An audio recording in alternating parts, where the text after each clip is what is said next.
नमस्कार दोस्तों, स्वागत है आपका इस सीईटी के सेशन के अंदर। और आज का जो चैप्टर रहने वाला है दैनिक जो विज्ञान है उसका टॉपिक है भौतिक एवं रासायनिक परिवर्तन। दोस्तों, मैं आपसे एक चीज़ कहना चाहता हूं कि जो साइंस है उस साइंस में सब फिक्स चीज़ें हैं, कोई परिवर्तन वाली चीज़ें नहीं है। और प्रश्न यहीं से पुटअप होने वाले हैं क्योंकि जो आरबीएससी किताबें हैं, एनसीईआरटी किताबें हैं, उन्हीं किताबों में से जो पूरा का पूरा सिलेबस है वो उठाया गया है। तो बिल्कुल आपको अच्छे से पढ़ाया जाएगा और बिल्कुल तरीके से पढ़ाया जाएगा और आपको पूरा जीरो लेवल से समझाया जाएगा। आप निश्चिंत रहें, ढंग से तैयारी कीजिए। आज का जो सेशन रहेगा, जो सीईटी का पहला डे है, उसमें मैं आपको बताऊंगा जनरल साइंस का जो पहला जो अपने सिलेबस का टॉपिक है फिजिकल एंड केमिकल चेंजेस, और दूसरा ऑक्सीकरण एवं अपचयन। तो इसका अपन बेसिक यदि संदर्भ देखें तो कहाँ से डाला गया है, 10th क्लास की जो विज्ञान की किताब है तो उसका पहला चैप्टर रासायनिक अभिक्रियाएं। उस रासायनिक अभिक्रियाओं में आपको ये सारा कंटेंट मिल जाएगा। और मैं तो ऐसा मानता हूं कि जो किताबों में जो आरबीएससी और एनसीईआरटी में लिखा गया है वहां से यदि आप पढ़ेंगे तो वही प्रश्न पुटअप होने हैं। और मैं ऐसा मानता हूं यदि वीडियो देख लेंगे आप तो भी आपके लिए सफिशिएंट रहेगा और बिल्कुल अच्छी तरह से जीरो लेवल से, जिनके आर्ट्स हैं, कॉमर्स हैं, कुछ भी हो, उनको भी समझ में आएगा। तो चलते हैं अपने सेशंस की ओर। और पहली चीज है भौतिक परिवर्तन और रासायनिक परिवर्तन। देखिए, कुछ चीजें उससे पहले समझिएगा। एक चीज आप देखते हो उत्क्रमणीय और एक होती है अनुत्क्रमणीय, रिवर्सिबल और इरिवर्सिबल। देखिए ये चीजें क्या होती है, अपने जब फिजिकल चेंजेस और केमिकल चेंजेस पढ़ेंगे तो उसमें अपन को ये शब्द आएंगे। तो पहला है उत्क्रमणीय, यानी ऐसी चीज, माना कि कोई चीज है यहां रखी हुई है, इस चीज को मैंने यहां भेजा, यदि ये चीज यहां भेजने के बाद वापस इस जगह आ सकती है देन उत्क्रमणीय है, रिवर्सिबल है। मतलब कोई पदार्थ किसी दूसरे पदार्थ में बदलता है और दूसरा पदार्थ पुनः प्राथमिक जो प्रारंभिक पदार्थ था उसमें बदलने की क्षमता रखता है, इसका मतलब कैसा परिवर्तन है, उत्क्रमणीय परिवर्तन है। जैसे आप देखिएगा, कोई जल है, उस जल को मैं गर्म करता हूं, टेम्परेचर देता हूं और गैस बनती है, भाप बनती है, वाष्प बनती है। इस भाप को जैसे ही मैं ठंडा करूंगा तो वापस किसमें बदल जाएगा, जल में। इसका मतलब ये जो पूरा प्रोसेस हुआ ये कैसा हुआ, उत्क्रमणीय प्रोसेस हुआ, रिवर्सिबल हुआ। दूसरा है अनुत्क्रमणीय। अनुत्क्रमणीय का मतलब क्या होता है, उत्क्रमणीय और अनुत्क्रमणीय। देखियो, अनुत्क्रमणीय या इरिवर्सिबल का मतलब होता है कोई नया पदार्थ बनने के बाद, नए पदार्थ बन गया, उसके बाद वापस पुनः जो प्रारंभिक पदार्थ था उसे प्राप्त नहीं किया जा सकता। तो नए पदार्थ बनने के बाद प्रारंभिक पदार्थ की प्राप्ति नहीं होना,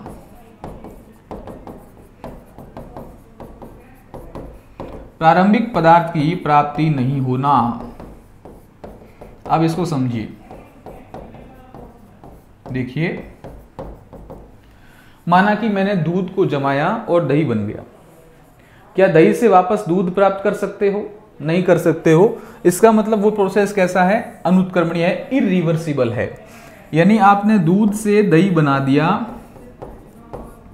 क्या दही से वापस दूध बना सकते हो, नहीं बना सकते हो। इसका मतलब ये एक ही दिशा में चलता है। इसका मतलब नए पदार्थ बनने के बाद पुनः प्रारंभिक पदार्थ की प्राप्ति नहीं हो सकती, अनुत्क्रमणीय प्रोसेस होगा। यानी एक बार जिस पदार्थ की प्राप्ति हो गई वापस प्रारंभिक पदार्थों की प्राप्ति नहीं हो सकती। जैसे लोहे पर जंग लगना, लोहे पर जंग लगने के बाद जो प्रारंभिक अवस्था में लोहा था उसकी प्राप्ति नहीं हो सकती। तो ये जो प्रोसेस हैं, दो चीजें हैं, एक टर्म से उत्क्रमणीय और दूसरा है अनुत्क्रमणीय। इसको ध्यान रखिएगा, अपने काम आएंगे। अब अपने सिलेबस पे चलते हैं। पहला है भौतिक परिवर्तन या फिजिकल चेंजेस, और दूसरा परिवर्तन है रासायनिक परिवर्तन। यानी यही मैं लिख लेता हूं, इसके बारे में अपन दोनों को कंपेयर करेंगे। रासायनिक परिवर्तन,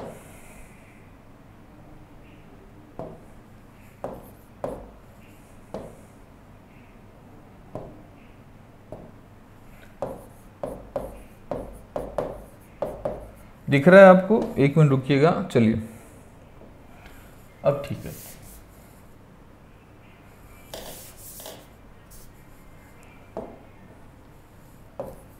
रासायनिक परिवर्तन।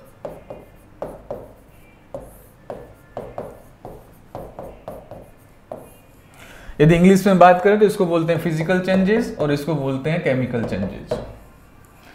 अब मेरी बात ढंग से समझने का प्रयास कीजिएगा। यदि आपको इन दोनों में अंतर समझ में आ गया तो पूरा का पूरा जो फिजिकल और केमिकल चेंजेस है समझ में आ जाएगा। माना कि मैंने किसी लड़के को थप्पड़ मार दी, थप्पड़ मारने पर कुछ समय तक उसका गाल लाल हुआ और लाल होने के बाद में थोड़े समय बाद वापस ठीक हो गया। कैसा परिवर्तन हुआ? भौतिक परिवर्तन हुआ। और मैं थप्पड़ मार दूं और फिर वो वापस सही नहीं हो, मतलब मैंने किसी को थप्पड़ मारा, कोई हड्डी टूट गई मुंह की और हड्डी वापस जुड़ नहीं रही है, इसका मतलब कैसा परिवर्तन हो गया? रासायनिक परिवर्तन हो गया। यानी सामान्य भाषा में अपन समझें, भौतिक परिवर्तन, भौतिक का मतलब जो बाहर से दिखने वाली चीज हो, और रसायन का मतलब जो उसका पूर्ण रूपेण अणु परमाणु उस संरचना को शामिल किया जाता है। तो मूलतः अपन कह सकते हैं, देखिए पहली चीज, भौतिक परिवर्तन ऐसा परिवर्तन होगा जिसमें भौतिक अवस्थाओं को लिया जाएगा, यानी कि ऐसा परिवर्तन जिसमें भौतिक अवस्थाएं या भौतिक गुण परिवर्तित होते हो। अब आप कहोगे सर कैसे? जैसे देखो, किसी का रंग, किसी का रूप, किसी का आकार, स्थिति इत्यादि परिवर्तन होती हो, अवस्था परिवर्तन होती हो या अवस्था इत्यादि, यदि इन सभी चीजों में परिवर्तन हो रहा हो ये तो भौतिक परिवर्तन है। यानी ऐसा परिवर्तन जिसमें भौतिक गुण परिवर्तित होते हो, जैसे रंग, रूप, आकार, स्थिति, अवस्था इत्यादि भौतिक परिवर्तन है। दूसरी चीज, पहले अपन भौतिक को ही देख लेते हैं ताकि समझने में आपकी आसानी रहेगी। दूसरी चीज, जो भौतिक परिवर्तन होगा उसमें जो परिवर्तन हो रहा है किसी न किसी कारण से होगा, तो ये जो परिवर्तन होता है वो कैसा होता है? अस्थायी परिवर्तन होता है। अस्थायी परिवर्तन होता है। इसका मतलब क्या होता है? किसी चीज को आप जब तक दबाए रख रहे हो, जैसे रबर था, उस रबर को आपने दबाए रखा तो संकुचित हो गया, जैसे ही छोड़ा वापस अपनी स्थिति में आ गया, भौतिक परिवर्तन है। तो ये अस्थायी परिवर्तन है, यानी फिक्स चीज नहीं होती, यानी नया पदार्थ बन गया लेकिन नए से वापस पुराने पदार्थ की प्राप्ति हो सकती है। इसका मतलब ये किस प्रकार का है? उत्क्रमणीय परिवर्तन है। ये सामने तक कैसा होता है? उत्क्रमणीय परिवर्तन होता है, यानी नए पदार्थ की प्राप्ति नहीं होती, नए पदार्थ की प्राप्ति नहीं होती।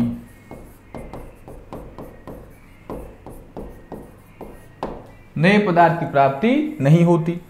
और चीजें सुन लो, यानी जिस कारण से, माना कि मैंने रबर को दबाए रख रहा है और मैं जैसे ही हाथ हटाऊंगा तो रबर अपनी पुनः स्थिति में आ जाएगा। इसका मतलब परिवर्तन के कारण को हटाने पर पुनः वापस अपनी स्थिति में आ जाता है। तो परिवर्तन के कारण को हटाने पर, परिवर्तन के कारण को हटाने पर पुनः अपनी स्थिति में लौट आता है।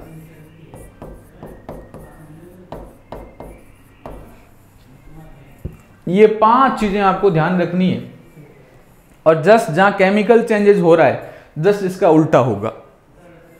जहां भौतिक गुण हो रहे हैं वहां रासायनिक गुण परिवर्तन होंगे, जहां अस्थायी है वहां स्थायी होगा, उत्क्रमणीय है वहां अनुत्क्रमणीय होगा, जहां नए पदार्थ की प्राप्ति यहां नहीं होती वहां होगी। परिवर्तन के कारण हटाने से ये पुनः पदार्थ की प्राप्ति हुई जरूरी नहीं वहां, लेकिन यहां है। तो ये 5 चीजें आपको ध्यान रखनी। पहली क्या चीज? ऐसा परिवर्तन जिसमें भौतिक गुण परिवर्तित होते हो। दूसरा, ये अस्थायी होता है, उत्क्रमणीय होता है, नए पदार्थ की प्राप्ति नहीं होती है, परिवर्तन के कारण को हटाने पर पुनः अपनी स्थिति में लौट आती।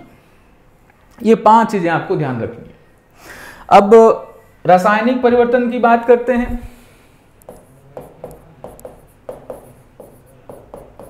देखिए एग्जाम्पल वगैरह में इतना पूरा कंटेंट दूंगा आपको कि आपका प्रश्न गलत होने के कोई चांसेस नहीं रहेंगे। अभी मैं दोनों में क्या करूंगा? अंतर करूंगा। पहले तो बता देता हूं चीजें होती क्या है। रासायनिक परिवर्तन का मतलब सीधी सी बात है, इसमें रासायनिक गुण में अंतर आता है, रासायनिक गुणों में परिवर्तन होता है। रासायनिक गुण कौन से? उसकी अवस्थाओं के साथ साथ में देखा जाए। रासायनिक गुण का मतलब ये चीज होती है कि उसमें जो परमाणुविक स्थिति है या उसके अंदर जो पदार्थ के अणु होते हैं उनमें परिवर्तन होता है। जैसे दूध से दही बन गया तो रासायनिक परिवर्तन है, यानी दूध से क्या बना? दही। दूध की क्या थे मूल गुण? सामान्यतः एक सामान्य अम्ल था, लेकिन जब से दही बना तो बहुत अधिक अम्लीय हो गया, लैक्टिक अम्ल की मात्रा ज्यादा हो गई। तो रासायनिक गुणों में परिवर्तन होता है। दूसरा, नए पदार्थ की प्राप्ति होती है। कैसे पदार्थ की प्राप्ति होती? नए पदार्थ की प्राप्ति होती। और ये कैसा होता है? स्थायी परिवर्तन होता है, यानी एक बार ये परिवर्तन हो गया रासायनिक परिवर्तन तो मूल अवस्था में जो पदार्थ था उसकी प्राप्ति संभव नहीं है, तो स्थायी परिवर्तन होता है। अच्छा, ये कैसा परिवर्तन होता है? अनुत्क्रमणीय, इरिवर्सिबल परिवर्तन होता है, तो अनुत्क्रमणीय परिवर्तन होता है। और सबसे लास्ट बात, जिसके कारण परिवर्तन हुआ है उसको हटा देने पर भी वापस वो स्थिति प्राप्त नहीं होती जो पहले थी। जैसे रबड़ के ऊपर दाब दिया, हाथ दिया, दब गया, हाथ हटाया, रबड़ वैसा का वैसा। लेकिन यहां ऐसा नहीं होता है। यहां परिवर्तन के कारण को हटाने के बाद भी, परिवर्तन के कारण को हटाने के बावजूद भी पुनः पदार्थ की प्राप्ति हो जरूरी नहीं है। जरूरी नहीं है कि वो वापस पुनः नए पदार्थ की प्राप्ति हो रखी है और वापस वो पुराना पदार्थ मिल जाए, जरूरी नहीं है। तो ये 5 चीजें यहां भी ध्यान रखनी है और 5 चीजें वहां भी। अब देखो, अब जो अपन देखने वाले हैं भौतिक परिवर्तन, जैसे मेल्टिंग आइस, यानी कोई बर्फ है उसके बर्फ का पिघलना, कैसा भौतिक परिवर्तन है। फिर अब बॉइलिंग वाटर, किसी पानी का गर्म होना, वो भी कैसा है? भौतिक परिवर्तन है, क्योंकि पानी के अणु तो पानी के अणु ही है ना। अब चाहे बर्फ बनो चाहे भाप बनो, क्योंकि जो मूल कंटेंट है वो क्या है? पानी है, H2O है। चाहे भाप बना फिर भी H2O है। यानी रासायनिक गुण में कोई परिवर्तन हुआ, केवल अवस्था में परिवर्तन हुआ है। ब्रेकिंग ग्लास यानी कांच का टूटना, कांच का टूटना भी भौतिक परिवर्तन है। कांच टूट गया, लेकिन कांच के टूटने के बावजूद भी जो कांच जिसका बना है वो पदार्थ उसमें उपस्थित है, नए पदार्थ की प्राप्ति नहीं हुई, इसका मतलब भौतिक परिवर्तन है। फिर है चॉपिंग वुड। चॉपिंग वुड का मतलब होता है लकड़ी का काटना। अब लकड़ी चाहे आप कितना भी काट दो, रहेंगे तो लकड़ी के कण ही उसमें, इसका मतलब भौतिक परिवर्तन, नए पदार्थ की प्राप्ति नहीं हुई है। फोल्डिंग पेपर, आपने एक कागज लिया, उस कागज को आपने फोल्ड करना शुरू किया, रहेगा तो कागज ही वो, इसका मतलब भौतिक परिवर्तन, नए पदार्थ की प्राप्ति नहीं हुई है।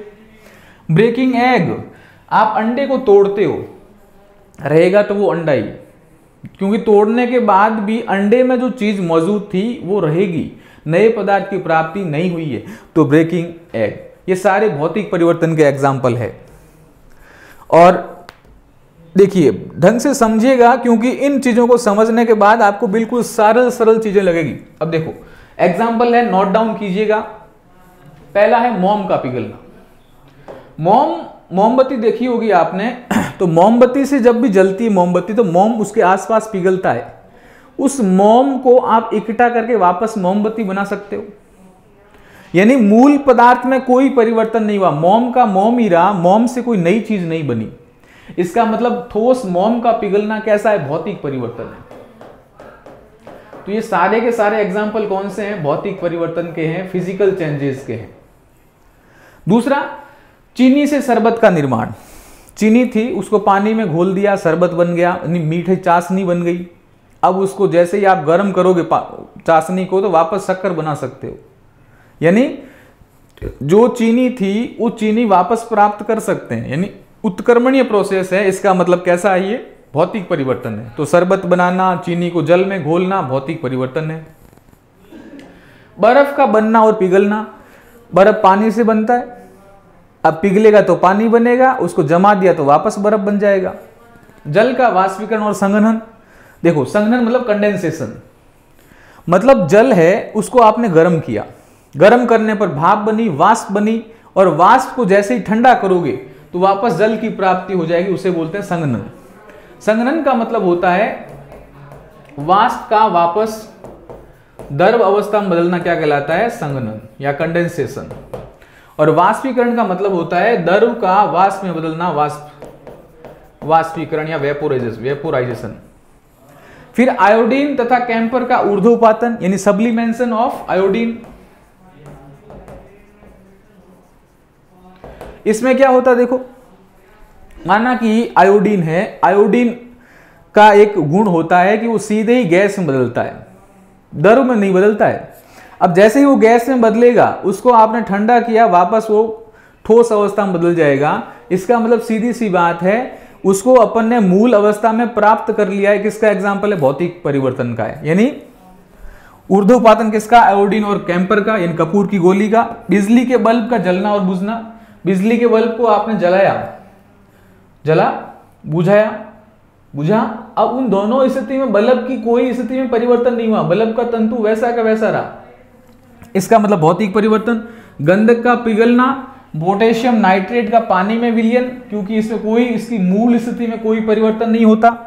पानी का मिट्टी से जड़ के रोगों तक पहुंचना। अब रगों तक पहुंचना मतलब जैसे ये प्लांट है, पौधा है, यहां जड़ों से पानी सीधा उस प्लांट के ऊपरी भाग तक पहुंचेगा, लेकिन जल तो जल ही रहा ना, चाहे ऊपरी भाग में पहुंचो या कहीं पहुंचो। अब एक चीज समझिएगा, जब आटा लगाती मम्मी, तो आटा लगाने समय आटे गूंदने की अवस्था क्या है? भौतिक परिवर्तन है। लेकिन आटे से रोटी बनाकर आपने सेक दी रोटी को, वो क्या है? रासायनिक परिवर्तन है, क्योंकि रोटी सिकने के बाद आटा अपनी मूल अवस्था में नहीं आएगा। यानी सीधी सी बात यह हो गई कि यदि कोई पदार्थ अपने प्रारंभिक अवस्था में आ सकता है, देन फिजिकल चेंजेस, भौतिक परिवर्तन, और नहीं आ सकता मतलब रासायनिक परिवर्तन। फिर अगली बात अपन देखते हैं केमिकल चेंजेस या रासायनिक परिवर्तन। रासायनिक गुणों में परिवर्तन होता है। दूसरी चीज, नए पदार्थ की प्राप्ति होती है।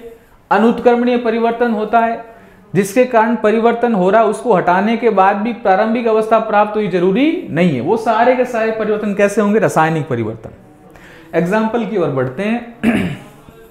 मोमबत्ती का पिघलना किसका एग्जाम्पल है? भौतिक परिवर्तन का। लेकिन मोमबत्ती का जलना, मोमबत्ती जल रही है और CO2 कार्बन मोनोऑक्साइड जो गैस मुक्त कर रही है, वो कैसा परिवर्तन है? भौतिक परिवर्तन। तो दो चीजों को ध्यान रखना, यदि मोम जल रहा है इसका मतलब रासायनिक परिवर्तन है, और मोम यदि पिघल रहा है तो कैसा परिवर्तन है? भौतिक परिवर्तन है। ये दोनों शब्दों को ध्यान से रखिएगा। यदि पिघलना शब्द है भौतिक परिवर्तन, और यदि और जलना शब्द है, जलना का मतलब आग में जलना, देन रासायनिक परिवर्तन है। पहला है मैग्नीशियम की चमकीली तार का हवा में जलकर सफेद ठोस पदार्थ में परिवर्तन होना। मैग्नीशियम की जो एक पतला सा तार होता है, उसको आप जैसे ही जलाओगे तो एक सफेद तार में बदल जाएगा। तो कैसा परिवर्तन? रासायनिक परिवर्तन, क्योंकि मैग्नीशियम की मूल अवस्था में परिवर्तन हो गया। तो कैसा परिवर्तन? रासायनिक परिवर्तन। कार्बनिक पदार्थों का जलकर कार्बन डाइऑक्साइड और कार्बन मोनोऑक्साइड देना, जैसे कोई कोयला है, यानी कार्बन है, वो जैसे ही ऑक्सीजन के संपर्क में आया क्या बनेगी? कार्बन डाइऑक्साइड गैस बनेगी। इसका मतलब कार्बन अपनी मूल अवस्था में नहीं रहा, कार्बन डाइऑक्साइड में बदल गया। इसका मतलब कैसा परिवर्तन है? रासायनिक परिवर्तन है। लोहे पर जंग लगना, वेरी वेरी इंपॉर्टेंट, हजारों बार एग्जाम में आ चुका है। किसका एग्जाम्पल है? ये रासायनिक परिवर्तन का एग्जाम्पल है, क्योंकि लोहा सामान्य अवस्था में Fe, और इस पर जैसे ही ऑक्सीजन के संपर्क में आया, पानी के संपर्क में आया, यानी नमी और ऑक्सीजन के संपर्क में आया, हवा के संपर्क में आया, तो Fe2O3 पॉइंट H2O, तो ये जंग लग गया। अब इस जंग से वापस पुनः शुद्ध लोहे की प्राप्ति नहीं हो सकती, तो लोहे पर जंग लगना, दूध से दही बनना, रासायनिक परिवर्तन है।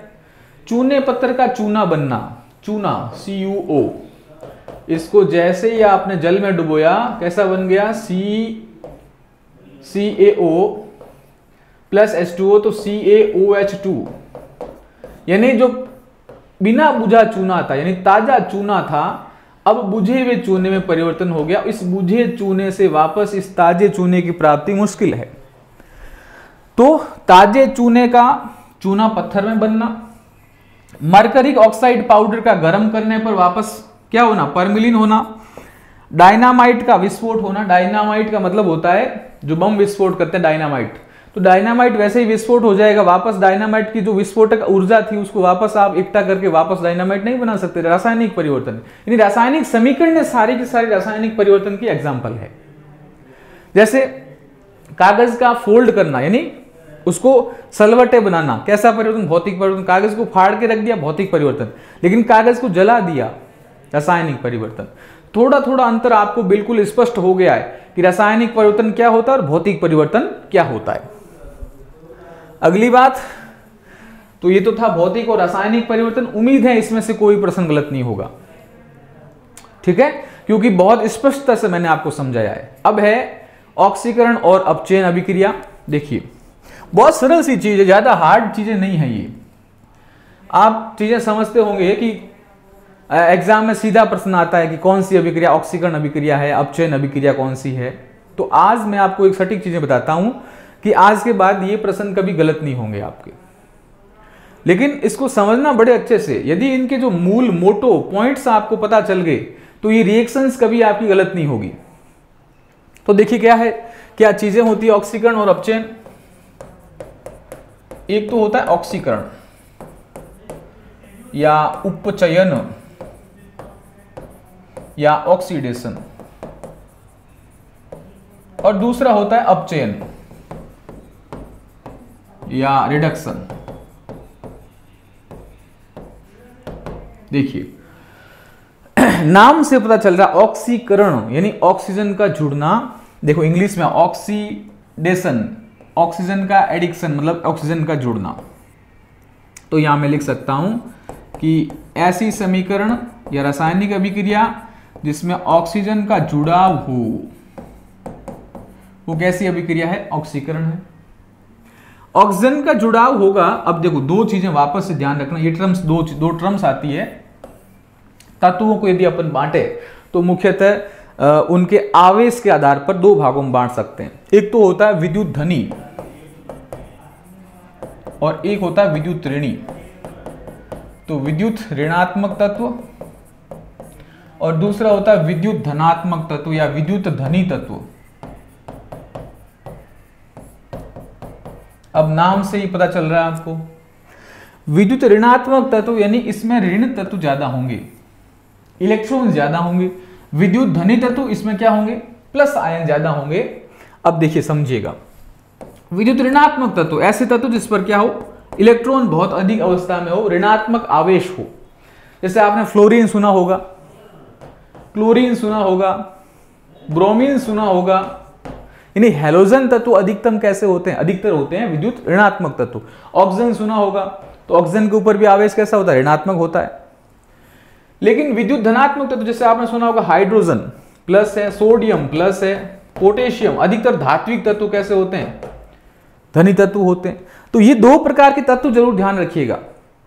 देखिए बिल्कुल जीरो से शुरू कर रहे हैं और समझना जरूरी है इन चीजों को कि जब भी आवेश जिसके ऊपर माइनस हो इसका मतलब कैसे तत्व, विद्युत ऋणात्मक तत्व है, और जिसके ऊपर आवेश धनात्मक है तो विद्युत धनी तत्व या धनात्मक तत्व है। अब यहां ये काम कहां आएगा, देखिए ऑक्सीजन का जुड़ना, ऑक्सीजन कैसा तत्व है, विद्युत ऋणी तत्व है। तो विद्युत ऋणी तत्वों का जुड़ना या विद्युत ऋणात्मक तत्वों का जुड़ना,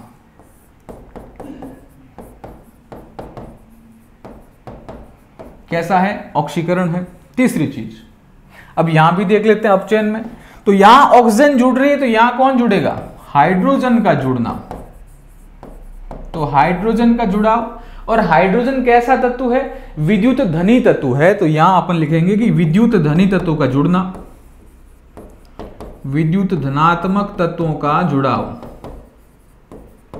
अब देखिए यहां ऑक्सीजन का जुड़ाव हो रहा है तो यहां हाइड्रोजन का बाहर निकलना। हाइड्रोजन किसी भी समीकरण में से, तत्वों में से बाहर निकल रहा है, इसका मतलब ऑक्सीकरण हो रहा है उसका। और जहां कहीं भी ऑक्सीजन बाहर निकल रही है, ऑक्सीजन का निकलना, वहां कौन सा होगा, अपचयन होगा। अब एक फंडा इलेक्ट्रॉन का, तो यहां जब कभी भी इलेक्ट्रॉन का निकलना या त्यागना, निकलना या त्यागना क्या कहलाएगा? ऑक्सीकरण। और जबकि इलेक्ट्रॉन का जुड़ाव या जुड़ना क्या कहलाएगा? अपचयन। मोटे मोटे तौर से आप तो एक बात गांठ में बांध लो कि यहां सिर्फ ऑक्सीजन का जुड़ाव होगा, यहां सिर्फ ऑक्सीजन का जुड़ाव होगा, बाकी सभी तत्व क्या होंगे? बाकी सारी चीजें निकलेगी। हाइड्रोजन निकल रहा है, इलेक्ट्रॉन निकल रहा है, तो यहां चीजें ध्यान रखनी। ऑक्सीजन का मतलब विद्युत ऋणी तत्व, वो तो जुड़ेगा, जबकि इसके अलावा सब निकलेगा।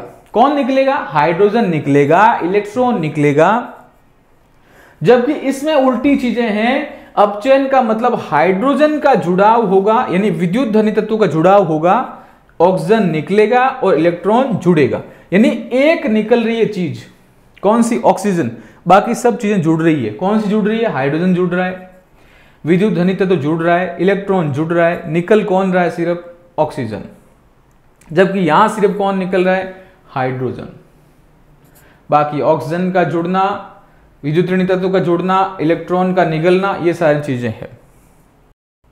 वापस देखो, ऑक्सीकरण का मतलब ऑक्सीजन का जुड़ना। ऑक्सीजन कैसे तत्व है? विद्युत ऋणी तत्व है, तो उसका जुड़ना। हाइड्रोजन का बाहर निकलना और इलेक्ट्रॉन का बाहर निकलना। यहां उल्टा है, हाइड्रोजन इसमें जुड़ेगा, विद्युत धनायक तत्वों का, धनात्मक तत्वों का जुड़ाव होगा, ऑक्सीजन इसमें निकलेगा और इलेक्ट्रॉन का जुड़ाव होगा। यह ऑक्सीकरण और अपचयन के पूरे पार्टीशन हो गया, पूरा का पूरा इसका अलग अलग से बता दिया आपको। तो अब डरने की कोई जरूरत रही नहीं कि अपचयन क्या होता है, ऑक्सीकरण क्या होता है।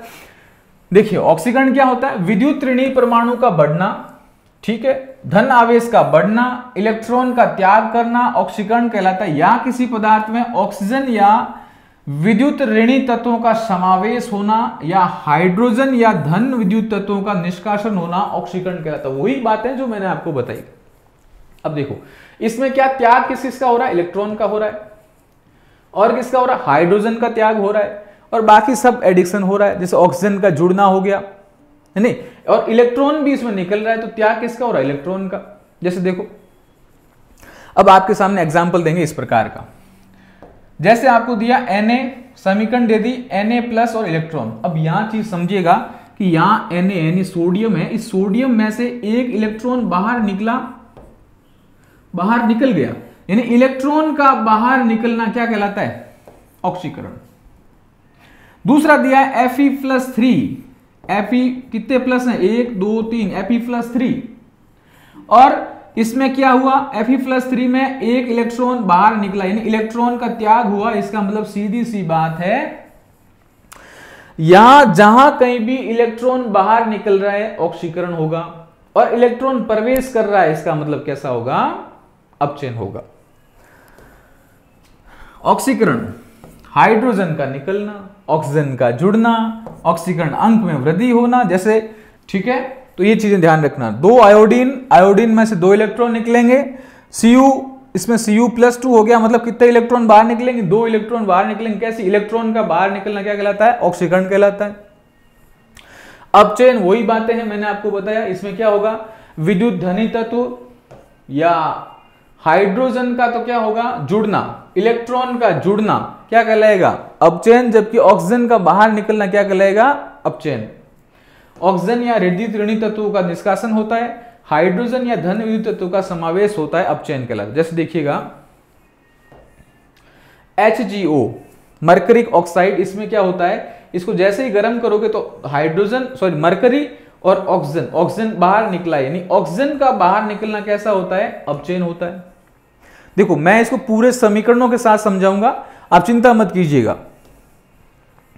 हाइड्रोजन का जुड़ना, ऑक्सीजन का निकलना और ऑक्सीकरण अंक में कमी होना क्या कहलाता है? अपचयन। जैसे देखो, सोडियम प्लस है और इसमें एक इलेक्ट्रॉन जुड़ गया, तो जो प्लस था इसको बराबर कर दिया और क्या हो गया? Na। अब आप इस चीज को समझिएगा। माना कि Na+ है, इसमें एक इलेक्ट्रॉन जुड़ गया, तो क्या बन गया? इस प्लस को इस इलेक्ट्रॉन ने बैलेंस किया, क्योंकि ये माइनस है, ये प्लस है, तो जो सोडियम था वो कैसा हो गया? उदासीन हो गया, यानी Na हो गया। तो जैसे ही इलेक्ट्रॉन जुड़ेगा तो धनावेश है उसको संतुलन करेगा, तो ये हो गया, यानी इसमें इलेक्ट्रॉन जुड़ा है, इलेक्ट्रॉन का जुड़ना क्या कहलाता है? अपचयन कहलाता है। तो इलेक्ट्रॉन जहां जुड़ रहा है वो अपचयन हो गया। जैसे Mg प्लस, और क्या बन गया? Mg प्लस 2 कर दो, Mg प्लस हो गया। देखो अब यहां +2 है, यहां इसमें एक इलेक्ट्रॉन जोड़ा किसी ने, जैसे ही एक इलेक्ट्रॉन जोड़ा तो ये 2 प्लस के थे, तो अब पीछे कितना बच गया? केवल 1 प्लस बच गया। अब फिर इसमें इलेक्ट्रॉन जोड़ा गया तो कैसा बन गया? Mg, यानी न्यूट्रल अवस्था में हो गया। यानी Mg प्लस 2 Mg में बदल रहा है, तो सीधी सी बात है कितने इलेक्ट्रॉन? 2 इलेक्ट्रॉनों की जुड़ा हुआ, तो Mg बन गया। यानी इलेक्ट्रॉन का जुड़ना अपचयन, इलेक्ट्रॉन का निकलना ऑक्सीकरण। मोटे तौर से यही बात समझिएगा। अगली बात देखिएगा। अब देखो मैंने इसका अंतर कर दिया आपको। पहली चीज समझिएगा, ऑक्सीकरण यानी उपचयन यानी ऑक्सीडेशन। इसमें क्या होगा? तत्व, परमाणु, अणु या आयन इलेक्ट्रॉन त्यागेंगे, इलेक्ट्रॉन निकालेंगे, जबकि इसमें इलेक्ट्रॉन क्या होंगे? ग्रहण होंगे अपचयन के अंदर। दूसरा, पदार्थ में से हाइड्रोजन की कमी होगी ऑक्सीकरण में, जबकि अपचयन में क्या होंगे? हाइड्रोजन जुड़ेंगे। कमी किसकी होगी? ऑक्सीजन की कमी होगी। इसमें पदार्थ में ऋण विद्युत तत्व से जुड़ा होगा, क्योंकि ऑक्सीजन स्वयं कैसा होता है? ऋण विद्युत तत्व, वो तो जुड़ेगा, और ऑक्सीजन से इससे संयोग होता है। यानी दोनों चीजें, ऑक्सीजन और ऋण विद्युत तत्व जुड़ेंगे। इसमें इसका उल्टा, पदार्थ में धन विद्युत तत्व से संयोग होगा और हाइड्रोजन से संयोग होगा। क्यों होगा? क्योंकि हाइड्रोजन स्वयं कैसा होता है? धन विद्युत तत्व। तो आप तो मोटे तौर से दिमाग में ये सेट कीजिए कि ऑक्सीकरण का मतलब होता है ऑक्सीजन का जुड़ना, अपचयन का मतलब होता है हाइड्रोजन का जुड़ना। ऑक्सीजन कैसा? ऋण विद्युत तत्व, तो ऋण विद्युत तत्व का जुड़ना ऑक्सीकरण, और हाइड्रोजन होता है धन विद्युत तत्व, तो धन विद्युत तत्व का जुड़ना अपचयन। इलेक्ट्रॉन का त्यागना ऑक्सीकरण, इलेक्ट्रॉन का जुड़ना अपचयन। ठीक बात है। तो ये मोटे मोटे तौर से ये चीजें आपको ध्यान रखनी है।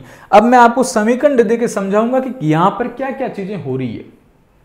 देखिए, पहला है 2Mg प्लस O2 और वो बना है 2MgO के अंदर। अब आपसे पूछ लीजिए निम्न में से किसका एग्जाम्पल है? दिमाग लगाइएगा।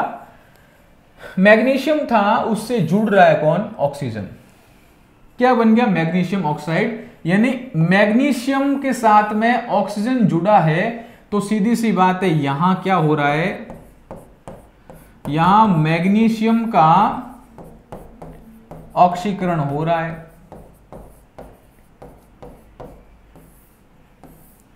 तो यह इसका आंसर हो गया। तो Mg के साथ में ऑक्सीजन जुड़ रहा है और 2MgO बन रहा है, यानी मैग्नीशियम ऑक्साइड यानी ऑक्सीजन का जुड़ना कैसी अभिक्रिया होगी? ऑक्सीकरण। तो प्रश्न आ जाए, निम्न समीकरण में से मैग्नीशियम का क्या हो रहा है? तो मैग्नीशियम का क्या हो रहा है? ऑक्सीकरण हो रहा है। अब समझ में आई बातें कि ऑक्सीजन का जुड़ना ऑक्सीकरण। ठीक है। अगला एग्जांपल यहां है जिंक ऑक्साइड प्लस कार्बन, तो कार्बन मोनोऑक्साइड और जिंक। अब समझ में देखिए, अब यहां आप थोड़ा ध्यान दीजिएगा।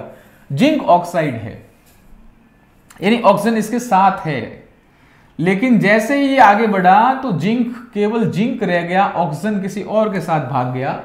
यानी इस जिंक ऑक्साइड में से ऑक्सीजन बाहर निकल गया, केवल जिंक रहा। ऑक्सीजन का निकलना क्या कहलाएगा? अपचयन या रिडक्शन।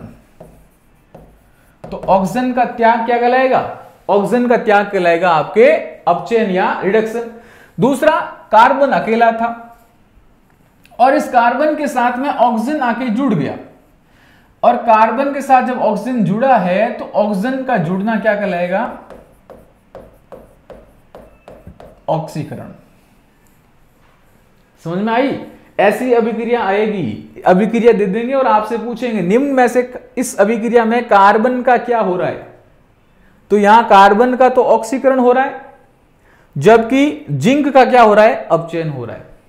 आई बात समझ में? और यदि ये पूछ ले निम्न में से किस प्रकार की अभिक्रिया है, तो ये रेडॉक्स अभिक्रिया है। रेडॉक्स अभिक्रिया है। क्यों अभिक्रिया रेडॉक्स? ऐसी अभिक्रिया जिसमें क्या हो? ऑक्सीकरण, जिसमें क्या हो? अपचयन, दोनों प्रक्रियाएं जब साथ साथ में हो, जब साथ में हो तुम मेरे दुनिया को बता देंगे। दुनिया को क्या बता देंगे? हम रेडॉक्स है। यानी ऑक्सीकरण हो जिसमें अपचयन हो, यानी ऑक्सीडेशन, और रिडक्शन जिसमें दोनों में शामिल हो, वो अभिक्रिया कैसी होगी? अपोपचय या रेडॉक्स अभिक्रिया कहलाएगी। तो यहां ऑक्सीकरण भी हो रहा है और अपचयन भी हो रहा है, तो अभिक्रिया कैसी हो गई? रेडॉक्स अभिक्रिया। आगे और बताएंगे आपको। पोटेशियम क्लोरेट है, तो पोटेशियम क्लोरेट में अब देखो KClO3 में से यहां क्या हो रहा है? केवल KCl बच रहा है, यानी ऑक्सीजन बाहर निकल गया। इसका मतलब ऑक्सीजन का बाहर निकलना क्या कहलाता है? अपचयन। तो यदि आपसे पूछ ले निम्न समीकरण में पोटेशियम क्लोरेट का क्या हो रहा है, तो पोटेशियम क्लोरेट का क्या हो रहा है? अपचयन हो रहा है और ऑक्सीजन बाहर निकल रहा है। ठीक बात। तो इस तरह के आपसे एग्जाम्पल पूछेंगे। मैग्नीशियम ऑक्साइड Mg+O2, यानी ऑक्सीजन बाहर निकल रहा है, तो यहां क्या होगा? मैग्नीशियम ऑक्साइड का अपचयन हो रहा है। क्या हो रहा है? अपचयन हो रहा है। फिर से हाइड्रोजन सल्फाइड प्लस O2, यहां आप देखिएगा इस सल्फर का क्या हो रहा? देखो इस सल्फर का केवल सल्फर बच रहा है, यानी ये हाइड्रोजन बाहर निकल गया सल्फर में से, तो यहां हाइड्रोजन बाहर निकलना क्या कहलाता है? ऑक्सीकरण।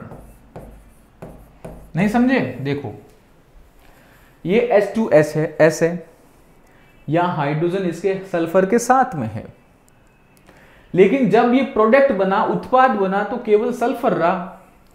अब सल्फर के साथ में हाइड्रोजन तो था नहीं, तो हाइड्रोजन इस सल्फर में से बाहर निकल गया, तो हाइड्रोजन का निकलना क्या कहलाता है? ऑक्सीकरण। जबकि यहां देखिएगा इस H2 का क्या हो रहा है? देखो H2 के साथ में ऑक्सीजन जुड़ रहा है और H2O बन रहा है, तो यहां H2 का क्या होगा? ऑक्सीकरण हो रहा है। क्यों? क्योंकि यहां ऑक्सीजन जुड़ रहा है इस H2 से, इसका मतलब H2 का तो ऑक्सीकरण हो रहा है, जबकि सल्फर का क्या हो रहा है? सल्फर का हो रहा है ऑक्सीकरण, और इस H2 के साथ ऑक्सीजन जुड़ रहा है, तो इसका भी हो रहा है ऑक्सीकरण। ठीक है जी, तो ये बातें ध्यान रखिएगा। या फिर आप कह सकते हैं यहां ऑक्सीजन का क्या हो रहा है? तो ऑक्सीजन के साथ में हाइड्रोजन जुड़ रहा है, तो इस ऑक्सीजन का क्या हो रहा है? अपचयन। इस ऑक्सीजन का क्या हो रहा है? अपचयन, क्योंकि इससे क्या जुड़ रहा है? हाइड्रोजन जुड़ रहा है। फिर NaH gives 2Na plus H2, यानी हाइड्रोजन इसमें से बाहर निकल रहा है, तो इस NaH Na में बदल रहा है, तो H बाहर निकल रहा है, इसका मतलब कैसा हो गया? ऑक्सीकरण। ठीक है जी। फिर देखिएगा रेडॉक्स अभिक्रिया, ऐसी अभिक्रिया जिसमें ऑक्सीकरण और अपचयन दोनों साथ साथ में हो, जिसमें ऑक्सीकरण एवं अपचयन अभिक्रिया दोनों साथ साथ में हो, क्या कहलाएगा? रेडॉक्स कहलाएगा, अपोपचय कहलाएगा। ये जिंक है और ये है कॉपर सल्फेट CuSO4। देखो जिंक CuSO4, जिंक Cu की तुलना में थोड़ा अधिक चालक होता है, अधिक क्रियाशील होता है। जब अधिक क्रियाशील होगा, चालक की बात नहीं, कॉपर अधिक चालक है, लेकिन जब क्रियाशीलता की बात होगी तो कॉपर से अधिक क्रियाशील है जिंक। तो जब जिंक इस कॉपर को हटाएगा, क्यों? क्योंकि ये अधिक क्रियाशील है, तो कम क्रियाशील को हटाकर SO4 के साथ जुड़ेगा, तो क्या बना देगा? जिंक सल्फेट, यानी ZnSO4 प्लस Cu। अब मुद्दे की बात समझिएगा, केवल जिंक था यहां और जिंक अब बदल रहा है जिंक सल्फेट में। SO4 कैसा पदार्थ है? ऋणी, विद्युत ऋणी पदार्थ है। अब विद्युत ऋणी तत्व का जुड़ना क्या कहलाएगा? विद्युत ऋणी तत्व का जुड़ना ऑक्सीकरण। तो यहां जिंक का क्या हो रहा है? ऑक्सीकरण हो रहा है। जिंक का क्या हो रहा है? ऑक्सीकरण हो रहा है, जबकि कॉपर में से ऋण विद्युत तत्व निकल रहा है, तो यहां क्या हो जाएगा? अपचयन हो रहा है। तो यहां कॉपर का क्या हो रहा है? अपचयन। और ऐसी अभिक्रिया जिसमें ऑक्सीकरण एवं अपचयन दोनों साथ में होते हो, कैसी अभिक्रिया कहलाएगी? रेडॉक्स अभिक्रिया कहलाएगी। तो ये अभिक्रिया कौन सी हुई? रेडॉक्स। आगे देखिए, ऑक्सीकरण अंक कभी कभी एग्जाम में पूछ लेते हैं कि निम्न पदार्थ में या निम्न रासायनिक पदार्थ में इस मतलब कोई भी सिंबल दे देंगे, जैसे Mn दे दिया यहां पर, मैग्नीज की क्या ऑक्सीकरण अवस्था है। अब इन चीजों में आप थोड़ा सा ध्यान रखिएगा कि मुख्य तौर से जो भी धात्विक तत्व होते हैं उनकी जो ऑक्सीकरण अवस्था होती है वो +1 होती है, और जो भी ऋणात्मक तत्व जैसे ऑक्सीजन हुआ उसकी क्या होती है, -1 या -2। जिस तरह का पदार्थ होगा उसके आधार पर उनकी ऑक्सीकरण अवस्था होती है। अब जैसे यहां देखिएगा, यहां है पोटेशियम, यहां पर हो गया क्या, आपको Mn का पूछा है तो पता नहीं है, +X + O4। अब देखिएगा पोटेशियम की होती है +1 प्लस, ये तो आपको पता है ही नहीं, तो प्लस क्या हो गया, ऑक्सीजन की कितनी होती है, -2, और यहाँ 4 ऑक्सीजन तो -2 × 4 कितने हो गए, -8, यहां हो गए -8। तो नेट कितनी बच गई, -8 और +1 +7। तो यहां पर Mn की जो ऑक्सीकरण अवस्था कितनी आ गई, +7। ऑक्सीकरण अंक के सवाल आ सकते हैं, थोड़ा सा आप इसको ध्यान रखिएगा। तो ये मुख्य तौर से मैंने आपके इसमें चैप्टर में डाल दिए गए हैं, और टेलीग्राम चैनल पर लिंक में इसके सारे के सारे जो स्लाइड्स हैं वो आपको उपलब्ध करवा दिए जाएंगे, और नोट्स भी उपलब्ध करवा दिए जाएंगे।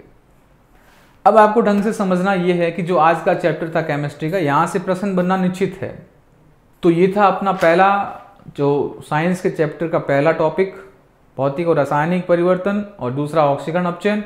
अगला जो अपना टॉपिक है उत्प्रेरक, उसको अपन देखते हैं अगली वीडियो में। मिलते हैं अगली वीडियो में। Thank you very much.